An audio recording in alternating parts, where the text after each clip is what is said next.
तीसरा और अंतिम रास्ता है रुपया पूंजी। अगर आपके पास रुपया पूंजी हो तो आप कोई छोटा मोटा व्यापार करके रोजी रोजगार करके आप गरीबी से बाहर निकल सकते थे, लेकिन आपने अभी तक ये कर क्यों नहीं पाया? बिहार में ज्यादातर लोगों के पास ये तीनों में से तीनों चीज है ही नहीं। न अच्छी पढ़ाई है, न अच्छी जमीन है, न रुपया पूंजी है, तो गरीबी से बाहर निकलिएगा कैसे? नीतीश कुमार समता मूलक शिक्षा के नाम पर गांव गांव 1 मंजिल 2 मंजिल स्कूल के जगह पर बिल्डिंग खोल दिया है। जहां स्कूल है वहां बच्चा नहीं, जहां बच्चा है वहां टीचर नहीं, जहां ये तीनों चीज है वहां पढ़ाइए नहीं। बच्चा स्कूल गया, अब किलो वाला खिचड़ी खा के घरे आया। कुछ लोग पैसा वाले हैं, अपने बच्चों को प्राइवेट स्कूल में पढ़ा रहे हैं, लेकिन उनका भी कोई उपाय नहीं हो रहा है। वो इसलिए नहीं हो रहा है कि भले वो अपने बच्चों को प्राइवेट स्कूल में पढ़ा रहे हैं, लेकिन कॉलेज तो उनको सरकारी में ही जाना है। तो इसी बिहार में स्कूल से खिचड़ी बट रहा है, कॉलेज से डिग्री बट रहा है, पढ़ाई तीनों में से कहीं नहीं हो रहा है। चाहे कोई मंत्री सांसद विधायक बन जाए, जब आपका बच्चा पढ़ेगा ही नहीं तो आपके बच्चों को कोई डॉक्टर इंजीनियर कलेक्टर नहीं बना सकता है। SC ST समाज के लोग, अनुसूचित जाति जनजाति के लोग अगर किसी को मानता है, सबसे ज्यादा सम्मान देता है, तो वो है बाबा साहब अम्बेडकर। उनके पूरे जीवन का अनुभव रहा है कि पहले शिक्षित बनो, पढ़ो, संगठन बनाओ, फिर संघर्ष करो। आपने क्या किया? संगठन बना लिया, ये मंच वो मंच, संघर्ष शुरू किया, पढ़ाई को छोड़ दिया पीछे। इसका मिसयूज ये हुआ कि आपके समाज के जो कुछ पढ़ा लिखा लोग हैं, आपका इस्तेमाल किया, प्रयोग किया, आपको कुछ नहीं मिला। इसीलिए आप पहले शिक्षा के लिए आवाज उठाइए, पहले पढ़िए, तब संगठन बनाइए, फिर संघर्ष कीजिए, तब में आपका दुर्दशा सुधरेगा। SC ST समाज के बाद अगर सबसे ज्यादा किसी का दुर्दशा है तो वो हमारा मुसलमान भाई लोग। इनके समाज में, इनके कौम में कहा गया है कि जिस कौम को अपनी रहनुमाओं की समझ नहीं होती है, उस पे जालिम हुक्मरान को मुसल्लत कर दिया जाता है। अरे आपके समाज में कहा गया है, आपके समाज में आपके अपनी रहनुमाओं की समझ ही नहीं है, इसीलिए आपके जालिम हुक्मरान शासन कर रहा है। आपके कौम में कुरान की पहली आयत में कहा गया है कि इकरा बिस्मी रबिका लगी खलक, पहला शब्द पढ़ो। आपका बच्चा रह गया बेरोजगार, आप भाजपा के डर से गलत आदमी को वोट देते हो, भाजपा का डर दिखार पूरा चोर बदमाश वोट ले जाता है। आपका बच्चा पढ़ाई नहीं, आपका बच्चा रह गया अनपढ़ और बेरोजगार, तो दुर्दशा कैसे सुधरेगा? यही समझाने के लिए घूम रहे हैं। पूरे देश के प्रधानमंत्री है मोदी जी। देश में आता है बिहार, वो बिहार के भी प्रधानमंत्री है। पूरे देश से पैसा ले जाकर मोदी जी पूरे गुजरात के गांव गांव फैक्ट्री लगवा रहे हैं। 1 लाख करोड़ का बुलेट ट्रेन बनवा रहे हैं। बिहार का आदमी कौन पास किया था? 2-4 को बिहारों में लगवा देते मेरे भाई, वो इसलिए नहीं लगवा रहे हैं। आप इस बात को समझिए, मोदी जी बिहार में इसलिए फैक्ट्री नहीं लगवा रहे हैं कि देश के जो भी बड़े बड़े शीर्ष नेतृत्व, बड़े बड़े नेता है, वो नहीं चाहते हैं कि बिहार में फैक्ट्री लगे। क्यों? क्योंकि अगर यहाँ पे फैक्ट्री लग जाएगा तो पूरे भारत में 12,000 में 12 घंटा काम करने वाला सस्ता मजदूर मिलेगा कहाँ से? इसीलिए फैक्ट्री नहीं लग रहा है। अगर यहाँ फैक्ट्री लग जाएगा तो गुजरात में गुजराती मजदूर को देना पड़ेगा 20,000 तनख्वाह, 30,000। यहाँ का आदमी को 12,000 में 12 घंटा काम करना पड़ता है। यही समझाने के लिए घूम रहे हैं। दूसरा है जमीन। बिहार में 100 में से 60 लोगों के पास जमीन है ही नहीं, बचा 40 में से 35 लोगों के पास 2 बीघा से कम जमीन है। तो मेरे भाई, यहाँ के लोग खाने के लिए खेती करता है, कमाने के लिए नहीं। इतना ही खेती करता है जितना वह घर परिवार बाल बच्चा खा सके। वो कमाने के लिए दिल्ली, मुंबई, पंजाब, हरियाणा, केरल, तमिलनाडु में घूमता है। वो सिर्फ रोपनी और कटनी में घर आता है। तो जब आप अच्छे से खेती भी नहीं कर रहे हैं तो गरीबी से बाहर निकलिएगा कैसे? तीसरा रास्ता है रुपया पूंजी। इस बिहार में चाहे कोई भी मंत्री, सांसद हो, विधायक हो, कोई नेता आपको नहीं बताएगा। बिहार में 100 में से 80 लोग, ये लिख कर रखिए, कोई नेता नहीं बताएगा। बिहार में 100 में से 80 लोग दिन में 100 रुपया भी नहीं कमाता।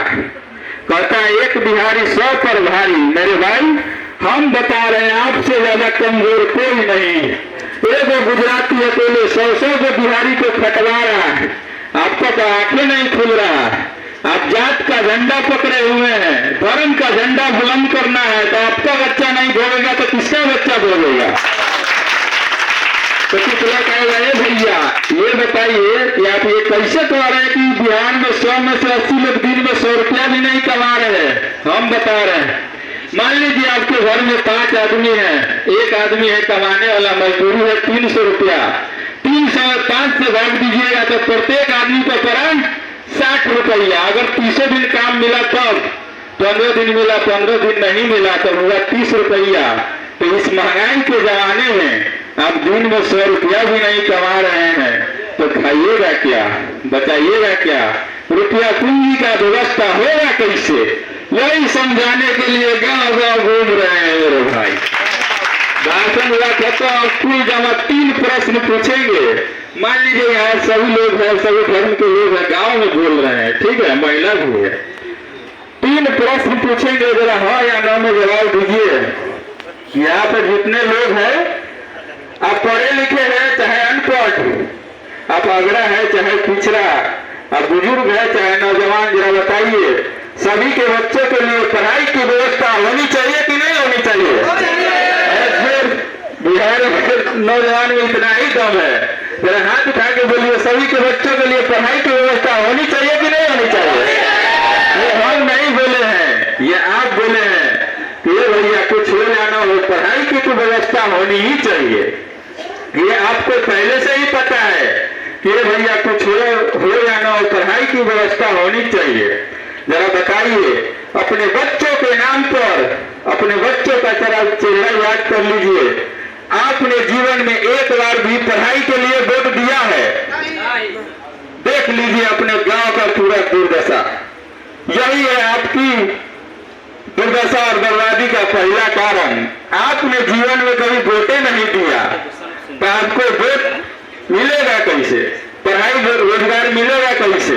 दूसरा तो कुछ लोग कहेगा कि भैया इसका क्या गारंटी है कि हम पढ़ाई के लिए, रोजगार के लिए वोट देंगे तो पढ़ाई रोजगार मिलेगा कहाँ से?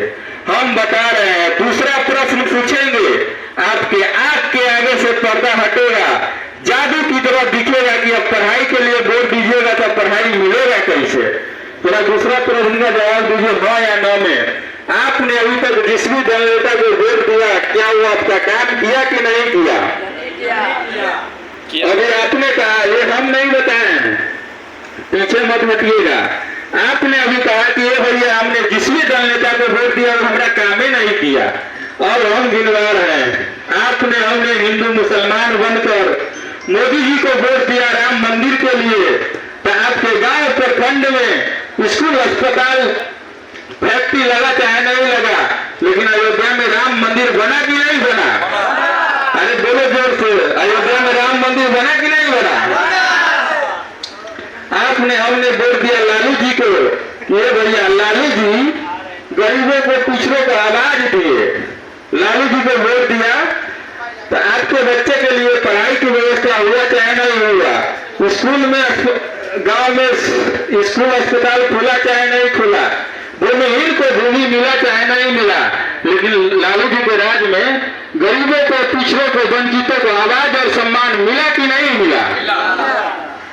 हमने वोट दिया नीतीश कुमार को बिजली के लिए, तो बिजली का बिल 1000 आए चाहे 2000, घरे घरे बिजली पहुंचा कि नहीं पहुंचा? हमने वोट दिया मोदी जी को 5 किलो अनाज के लालच में, तो इसी बहरहाल बिहार में चाहे जितना चोरी भ्रष्टाचार हो, 1 किलो चोरी करके 4 किलो सड़ा हुआ अनाज मिल रहा है कि नहीं मिल रहा है? अरे जोर से मिल रहा है कि नहीं मिल रहा है? हमने वोट दिया मोदी जी को सिलेंडर के लालच में, तो सिलेंडर का रेट 1000 हो चाहे 1200, घरे घरे सिलेंडर सिलेंडर पहुंचा कि नहीं पहुंचा? आपने हमने वोट दिया जात वाले को कि ये भैया कुछ हो जाए, अपने जात वाले को भी वोट देंगे। तो आपके बच्चों के लिए पढ़ाई की व्यवस्था हुआ चाहे नहीं हुआ, लेकिन घरे घरे जात की चर्चा और जनगणना हुआ कि नहीं हुआ? आपने हमने वोट दिया कि भैया सांसद विधायक का चेहरा देखकर नहीं, ऊपर वाला मोदी जी का चेहरा देखकर वोट दिए हैं। तो आपका और आपके बच्चे का जीवन चमका चाहे नहीं चमका, लेकिन रोज टीवी में, अखबार में, मोबाइल पर, पेट्रोल पंप पर मोदी जी का चमकता हुआ चेहरा दिखाई दे रहा है कि नहीं दे रहा है? आपने हमने वोट दिया गुजरात के विकास की कहानी सुनकर कि भैया मोदी जी गुजरात में बड़ा विकास किए हैं। मोदी जी पूरे देश से पैसा ले जाकर गुजरात के गांव गांव फैक्ट्री लगवा रहे हैं, 1 लाख करोड़ का बुलेट ट्रेन बनवा रहे हैं।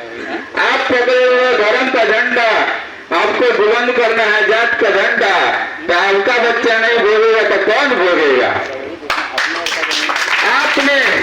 आपने जिस भी समय जिस काम के लिए वोट दिया, थोड़ा कम या ज्यादा मिला जरूर है, बोलिएगा जरूर, तो आम कहाँ से खाइएगा? अभी कहा बोले कि भैया हम जिस भी दल नेता को वोट दिए हमरा कामे नहीं किया, हम गिनवा रहे हैं तो राम मंदिर बनिए गया, 5 किलो की जगह पर 4 किलो 4 अनाज खाइए रहे हैं, जात का चर्चा गिनती हुई गया। तो आप दिए राम मंदिर के लिए वोट, तो राम मंदिर बना। आप जात के लिए वोट दिए हैं तो जात की चर्चा जनगणना हुआ, पढ़ाई के लिए, रोजगार के लिए नहीं वोट दिए तो वो नहीं मिला।